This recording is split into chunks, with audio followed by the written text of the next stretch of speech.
Thank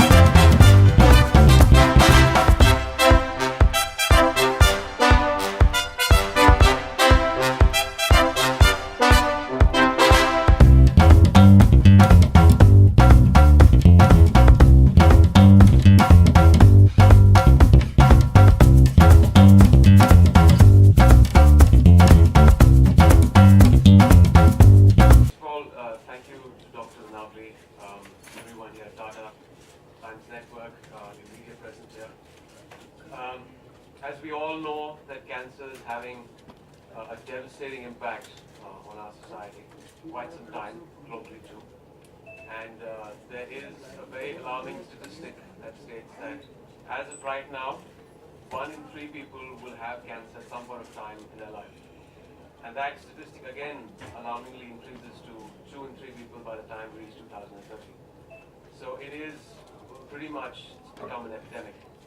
And it's fast overtaking heart disease as the #1 killer. But there is some hope. There is a silver lining. We've seen that in the past decade, there are a lot of countries where cancer deaths have kind of stabilized and have gone down. And all this, seems like I knew about all these statistics, but it's a completely different ballgame when you have someone very close to you diagnosed with the disease. And I'm sure anyone over here who's had a friend, a relative, a child who's been diagnosed with this disease, it's very difficult to kind of encapsulate or articulate what you go through. For those of you who don't know, in 2014, my son, he was 3 years, 10 months. He was diagnosed with a very rare case of kidney cancer. It's called a Wilms tumor. It happens, out of all pediatric cases, it happens to roughly 2 to 3% of kids under the age of 4. And my son happened to be part of that unfortunate percentage of kids.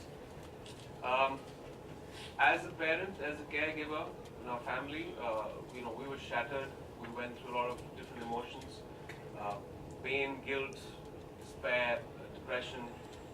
But we were willing to fight this battle, and we were going to go, we knew we had to go in for the long haul, and we were going to do everything that we could to save our son's life.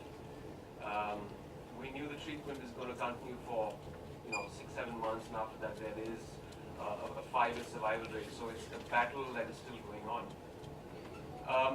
But through this journey, there is, of course, the financial aspect, there is the medical protocol that we have to attend to. But there is one fundamental thing that got us through this.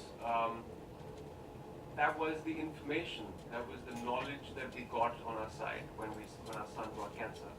It was the reading, the information that we got through different sites on the internet, through books, and that made it so much more easier in his recuperation, in his treatment. And I would imagine, for someone like us in our family, we are well educated. We come from the fluent society in Mumbai, have access to doctors, internet, but we were so ignorant about things that the disease does or what it was. I would imagine what would go through people in small towns in a place like India. There are misconceptions that I've heard. People feel cancer is contagious. Even people in Mumbai, it's surprising people feel cancer is contagious. There are social stigmas attached to it. In many cases in cancers, I've heard that people sometimes don't take timely chemotherapy sessions because they take it lightly. In many cases, they feel, cancer means death, so it is a dead end. So they don't even go ahead and get the treatment. But actually, it's very heartening to know that in pediatric cancers, there's a good 70 to 75 success rate as far as cancer goes. In my son's case, there was a 90 to 95% success rate. So this is what this initiative is all about. It takes that information out there, and it gives it to everyone. Routine screening, these are the things that I learned along the way. I knew nothing about cancer, but routine screenings for our family right now, I feel for the rest of our families also out there, if you spend on things like insurance on a car, on a house, you don't have a good healthcare plan. You should actually get down to screening your relatives, your family once a year. So God forbid there's something growing in your body, you can check it in time, and that reduces the cost of treatment. At the same time, it checks something on which has a good prognosis. You have cancer where you can catch it in a first and second stage, and that's what makes it more curable. In our son's case, we got into the second stage. I've realized through the readings that I've done that, again, a very, very minuscule percentage of cancers, 10% of cancers are genetic. A huge percentage is environmentally related. So a lot of things in our lifestyle, which again, this pushes all this information out. You can put out your questions through email to them, and they can bring that information forth to you. Any query, any problem that you have, they can bring forth. Stress management, I mean, we have that in our culture.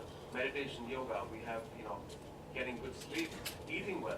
I mean, in our staple diet, we have one of the best foods that actually are, they can help the body recuperate. For example, turmeric is a superfood. That's even the medical community is acknowledging that. So these are just some of the things. Obviously, they're going to take you through what the details are. But I wish them all the very best. The doctors here, people at Times Network, and I hope with each passing month here, this initiative gets bigger and better. And maybe I'm a bit too optimistic, but I'm looking, hopeful that in the next couple of decades we look back and say that cancer was a thing of the past and we eradicated it from our society.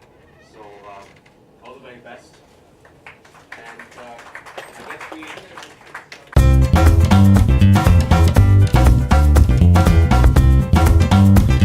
Well, they're all fighters. मैं हमेशा से ये कहता आ रहा हूँ कि बच्चे बहुत resilient होते हैं, उनमें एक will होता है. शायद कैंसर के कॉन्सेप्ट को भी समझ नहीं पाते हैं और वो उनकी एक तरह से उनकी विक्ट्री में वो चीज़ फ़ायदेमंद होती है. एज अडल्ट्स हम जब कैंसर के बारे में सोचते हैं तो हमारे पास इतने फियर्स, इतने डर आ जाते हैं कि that somewhere hampers in the treatment also. लेकिन बच्चों का बस यही होता है कि दे इन द प्रेजेंट, ट्रीटमेंट के बारे में सोचते नहीं है. प्रॉब्ली थोड़ा बहुत ऑब्वियसली फिजिकल पेन उनको होता है, बहुत फिजिकल पेन होता है, बट देन जब ट्रीटमेंट खत्म हो जाता है दे रिकूपरेट फास्ट. या थैंक यू.